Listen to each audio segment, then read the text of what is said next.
Здравствуйте, дорогие друзья!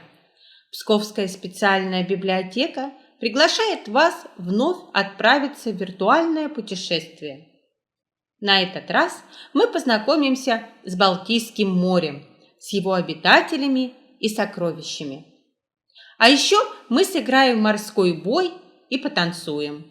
Узнаем, какие народы проживают на берегах Балтийского моря и, конечно, послушаем балтийскую сказку. Вот оно, какое море, разноцветно-голубое, волнами шумящее, чайками кричащее, чистое, соленое, теплое, рифленое, с небом обнимается, солнцу улыбается. Балтийское море – самое необычное море в мире. И вот почему. Балтийское море – самое пресное море в мире. Нет, конечно, оно тоже соленое, но не такое соленое, как другие моря. Балтийское море неглубокое, средняя глубина 70 метров. Когда-то оно было большим пресноводным озером, которое 8000 лет тому назад соединялось с океаном. Балтийское море – это часть Атлантического океана. Протяженность моря около 1500 километров. Кто же обитает в Балтийском море? Балтийское море очень сильно отличается от всех своих мировых собратьев. В первую очередь тем, что в нем уровень солености воды не превышает 7-8%. Пресным Балтийское море, конечно, назвать нельзя. Но совершенно очевидно, что от соленых вод других морей и океанов оно отличается как день и ночь. Этот фактор наложил свой отпечаток не только на природу приближенных территорий, но и на состав обитателей Балтийских пучин. Очень низкая степень солености привела к тому, что вместе с морскими рыбами в Балтийском море прекрасно чувствуют себя и речные. Наиболее сильно распространены окунь, лещ, сик и хариус. Но в основном пресноводные жители Балтики далеко в море не заходят, предпочитая держаться поближе к совсем не соленой воде. Поэтому пескарей, щуку, судака или ерша можно встретить главным образом в непосредственной близости от впадения в Балтийское море рек. На глубоких участках с более соленой водой состав обитателей Балтики существенно меняется. И здесь можно встретить треску, множество видов сельди и даже камбалу, бычков и морскую форель. Еще в середине прошлого века считалось, что из Балтийского моря полностью исчезли тюлени, которых на протяжении многих лет нещадно истребляли. Но в последние годы их стали замечать снова. Преимущественно это случается у берегов Швеции, Финляндии и России. В Балтийском море живут тюлени 3 видов – тювяк, кольчатая нерпа, морская свинья. Свое название кольчатая нерпа получила за рисунок на шерсти – светлые кольца с темными обрамлениями. Кстати, нерпы Балтики считаются самыми крупными среди этого вида в мире. Они могут достигать величины 140 сантиметров, а взрослые самцы весят до центнера.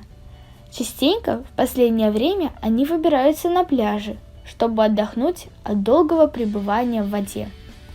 Помимо перечисленных рыб, в балтийских водах обитают моллюски, кальмары, мелкие ракообразные и донные рыбы. Очень редко встречается мохнаторукий краб, который появился здесь относительно недавно. В Балтийском море встречаются и медузы. Самая большая – цианея, обитает недалеко от вод Дании. В остальном пространстве живет безобидная аурелия. В Балтике обитает морской дракон, небольшая, но очень ядовитая рыбешка. Ее укол вызывает в лучшем случае кожный зуд, а в худшем паралич, перебои в работе сердца и даже смерть. Из акул можно встретить только катрану, небольшую акулу с шипами на плавниках. Она не опасна для человека. Балтийское море – самое занятое море мира. В любой момент в нем находится примерно 2000 кораблей. На берегах, островах и в водах Балтийского моря расположены пограничные войска и флотилии России и стран Европы. Балтийский флот России имеет дивизию военных кораблей, бригаду подводных лодок, военно-воздушные, пограничные и береговые войска. Страны Европы, так же, как и Россия, имеют военные силы на Балтийском море и проводят там учения своей армии. Ну а нам самое время сыграть в морской бой. Игра «Морской бой».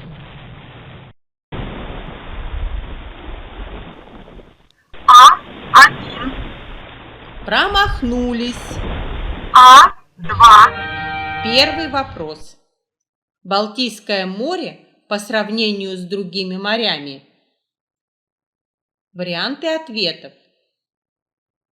Самое пресное. Такое же, как и другие. Самое соленое. Правильный ответ – самое пресное. Балтийское море – самое пресное море в мире. В нем меньше соли, чем в других морях.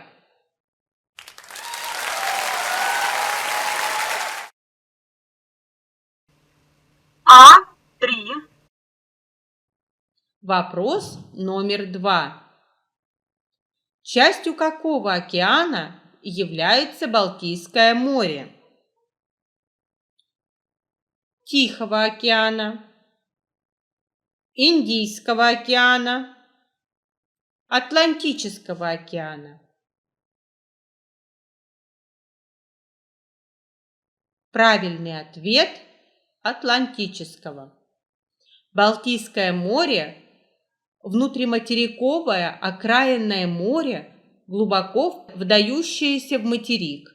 Оно расположено в Северной Европе, принадлежит бассейну Атлантического океана. А4. Вопрос номер 3. Назовите город, который является вторым по величине и значимости в России и расположен на берегу Балтийского моря, точнее, Финского залива.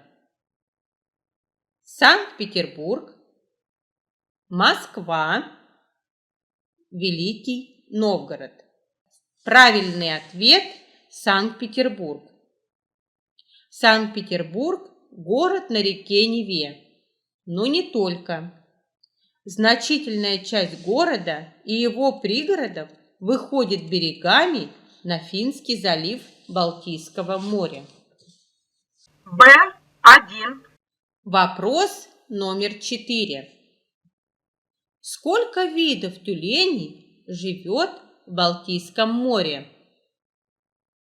6, 3, 1. Правильный ответ – 3 вида. Тювяк или серый тюлень, кольчатая нерпа и морская свинья. Б2. Вопрос номер 5. Самая большая медуза в Балтийском море. Аурелия, волосатая медуза, цианея. Правильный ответ – цианея.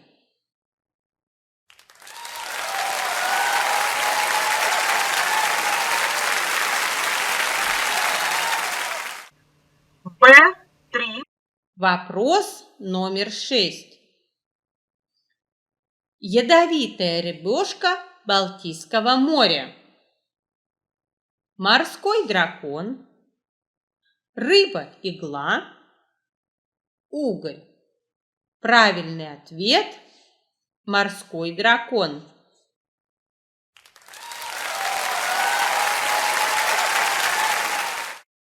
Б4. Промахнулись. В1. Вопрос номер 7. Что являлось ориентиром для средневекового капитана? Солнце, Луна. Полярная звезда. Правильный ответ – полярная звезда. Полярная звезда всегда указывает направление на северный полюс планеты. В2. Вопрос номер 8. Как раньше капитаны определяли, в какой стороне суша? Бросали бутылку с запиской, выпускали птиц, полагались на интуицию. Правильный ответ – выпускали птиц. Если выпущенные птицы не возвращались обратно, значит, в той стороне, куда они полетели, Земля. В3. Вопрос номер 9. На что морские пираты брали торговые корабли? На буксир, на таран, на абордаж. Правильный ответ – на абордаж. Взять на абордаж означает приказ подойти к вражескому кораблю впритык, сцепиться с ним бортами и провести рукопашный бой на его палубе с целью захвата. В4. Вопрос номер 10. Какое помещение есть на судне? Колка, рубка, валка. Правильный ответ – рубка. Рубка – это закрытое сооружение специального назначения на палубе надводного судна. Предназначено для размещения командных пунктов и боевых постов, систем и приборов управления кораблем, оружием и техническими средствами корабля. Г1. Вопрос номер 11. Из какого произведения эта фраза? Ветер по морю гуляет и кораблик подгоняет. Сказка о золотом петушке, Руслан и Людмила, сказка о царе Салтане. Это строчки из сказки Александра Сергеевича Пушкина «Сказка о царе Салтане», о сыне его славном и могучем богатыре князе Гвидоне Салтановиче и о прекрасной царевне Лебеди. Ветер по морю гуляет и кораблик подгоняет. Он бежит себе в волнах на поднятых парусах, мимо острова крутого, мимо города большого. Пушки с пристани палят, кораблю пристать велят. Пристают к заставе гости, князь Гвидон зовет их в гости. Г2. Промахнулись. Г3. Ура! Мы нашли клад! Золото пиратов! Г4. Вопрос номер 12. Из какой сказки эта фраза? Вот пошел он к синему морю, видит, море слегка разыгралось. Сказка о рыбаке и рыбке, сказка о царе Салтане, Синдбад-мореход. Правильный ответ – сказка о рыбаке и рыбке Александра Сергеевича Пушкина. Вот пошел он к синему морю, видит, море слегка разыгралось. Стал он кликать золотую рыбку. Приплыла к нему рыбка, просила: «Чего тебе надобно, старче?» Молодцы, ребята, похлопаем.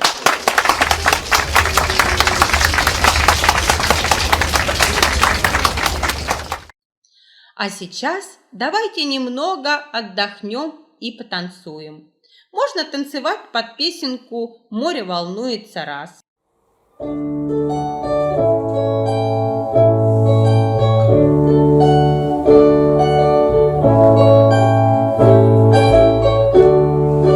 Волны на синем просторе весело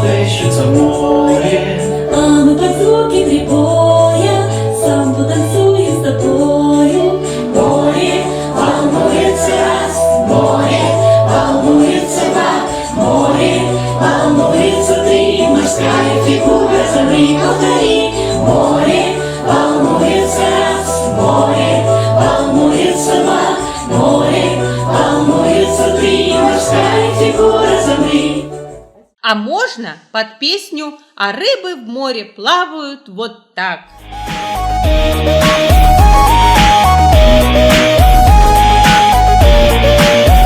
Кто бывал у моря? Да, конечно, вы бывали. А если были, то, наверное, видали, что в море очень много разных всяких жителей. А ну-ка, покажите нам морских любителей. А рыбы в море плавают вот так, волна морская двигается так, а волны покоряют высоту, а мы с тобой видим красоту. А рыбы в море плавают вот так, волна морская двигается так, жемчужина, что в ракушке живет, вместе с нами песенку поет. Холодное море, Балтийское море, ты ярко сверкаешь в безбрежном просторе, ты делишься щедро своим янтарем. Не зря тебя, море, янтарным зовем. Что такое янтарь? Мы ученого друга спросили. Он ответил: янтарь – это древних растений смола. Капли этой смолы точно камень навеки застыли, и теперь их выносит на берег морская волна. Учеными установлено, что янтарь – это окаменевшая смола хвойных деревьев, которые росли на побережье Балтийского моря много-много лет назад. Сосны плакали от жары, истекая смолой. Деревья гибли, падали на землю. Вместе с деревьями на почву попадала и смола, превращаясь в солнечный камень разных оттенков желтого цвета. Многие ручьи и реки, вымывая янтарь, несли его в Балтийское море. Янтарь умеет рассказывать людям о жизни в древнем лесу. Внутри некоторых камней можно увидеть муху, паучка, комарика или травинку. Они попадали туда, когда смола была совсем жидкой, вязли в ней, да так там и оставались. Янтарь из древесной смолы превращается в камень глубоко под землей. Самое крупное месторождение янтаря находится рядом с поселком Янтарный Калининградской области Российской Федерации. Там происходит добыча и переработка солнечного камня. Янтарь – ценный поделочный материал. Из него изготавливают красивые ювелирные изделия. Бусы, браслеты, серьги, создают шкатулки, вазы, картины, фигурки животных и птиц. Давайте заглянем в музей янтаря, что находится в Калининградской области России. Калининградский музей янтаря расположен в центре города Калининграда на берегу озера Верхнего в большой круглой башне, носящей имя прусского генерала-фельдмаршала Дона. Мы заглянем сегодня только в один из залов музея – Янтарный дом. Прогуляться по другим залам музея вы сможете самостоятельно на сайте Музея янтаря Калининградской области в разделе «О музее. Виртуальный тур». В Янтарном доме музея представлены уникальные произведения искусства из янтаря, которых нет нигде больше в мире. Например, декоративное панно «Русь» художника из Санкт-Петербурга Александра Журавлева, выполнено в 2009 году. Фигуры воина, матери и Георгия Победоносца выполнены из янтаря разных оттенков в виде мозаики. Здесь есть из янтаря и портрет Петра I, первого российского императора, который внес большой вклад в развитие янтарного дела в России. История появления Балтийского флота России началась именно при Петре I. В этом зале есть множество самых разных вазочек, статуэток, картин из янтаря. Есть даже парусное судно или каракка под названием «Санта-Мария». Один из самых известных кораблей мира, о котором, тем не менее, неизвестно практически ничего. Один из 3 кораблей Христофора Колумба, на которых была открыта Америка. Что такое янтарь? Это чудо любимой земли. Это капля балтийской зари, согревающей душу. Оттого столько песен и сказок о нем сберегли. Волшебный карандаш. Сказание о волшебном ожерелье. Балтийская сказка.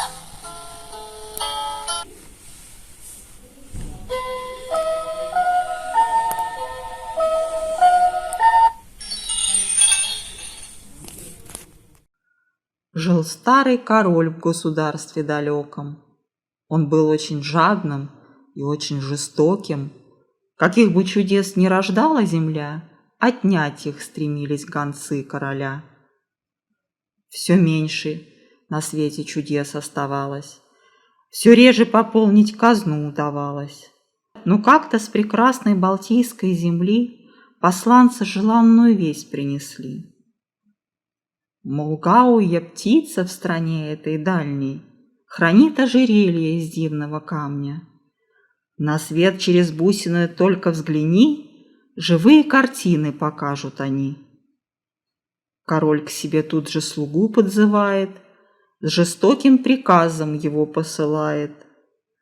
Добудь ожерелье, а птицу убей.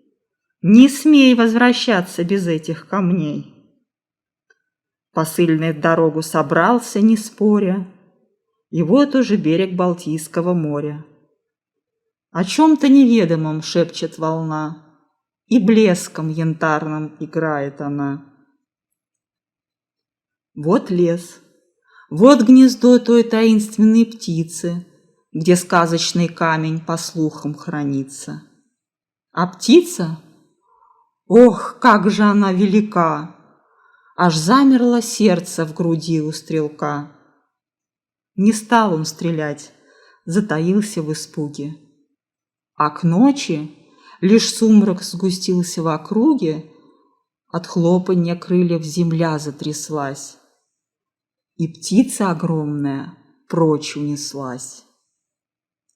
Посыльный к заветному дубу подкрался, на дерево влез и к гнезду подобрался. И видит, сияет гнездо изнутри, лежит ожерелье, горят янтари. Нашел он сокровище гауи птицы. А значит, пора в путь обратный пуститься.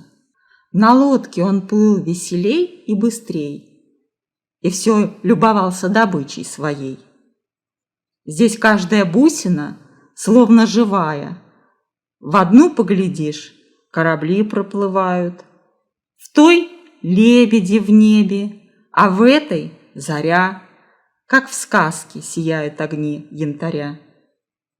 Вдруг гауя молнией с неба спустилась, обидчику в плечи когтями вцепилась, схватила его, над волной подняла. Отдай, или с тобою случится беда. Но гауе он не хотел подчиниться, и когти разжала могучая птица.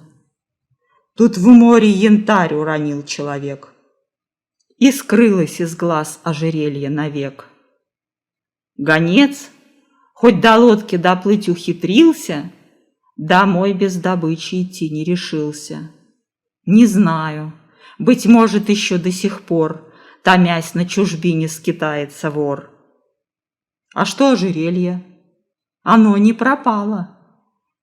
Ведь каждая бусинка семенем стала, и лес удивительный вырос на дне.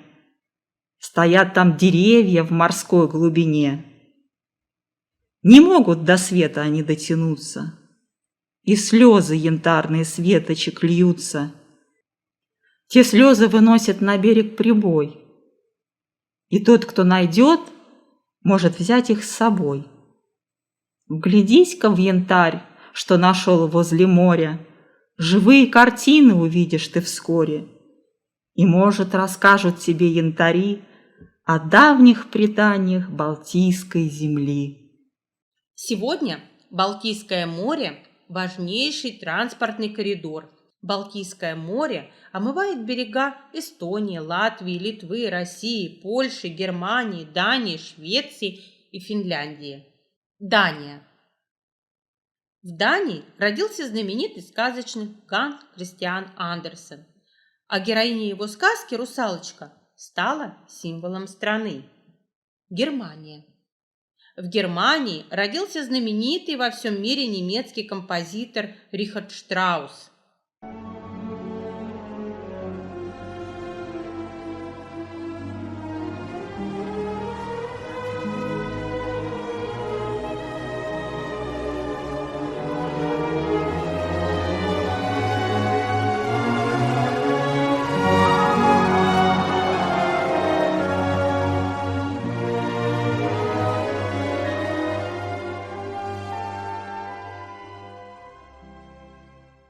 Польша.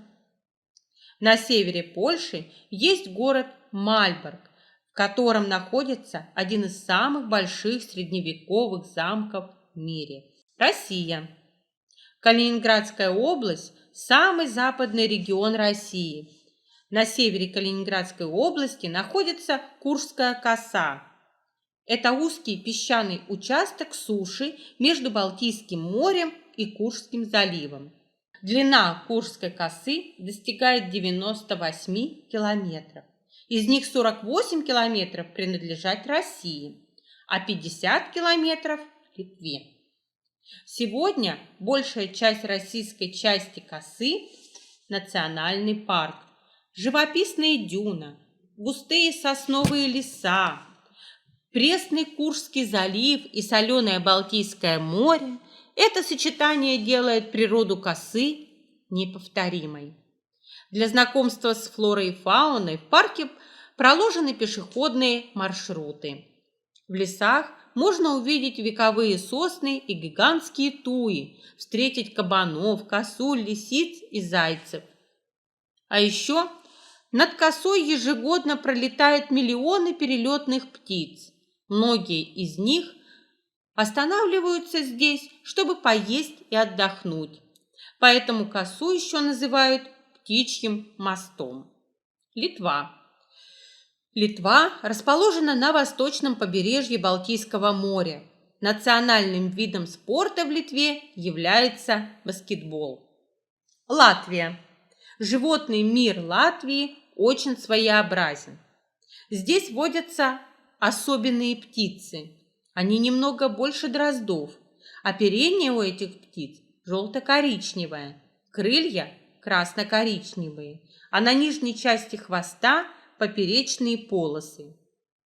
Летают только ночью, когда их никто не видит. Птица называется коростель. Эстония.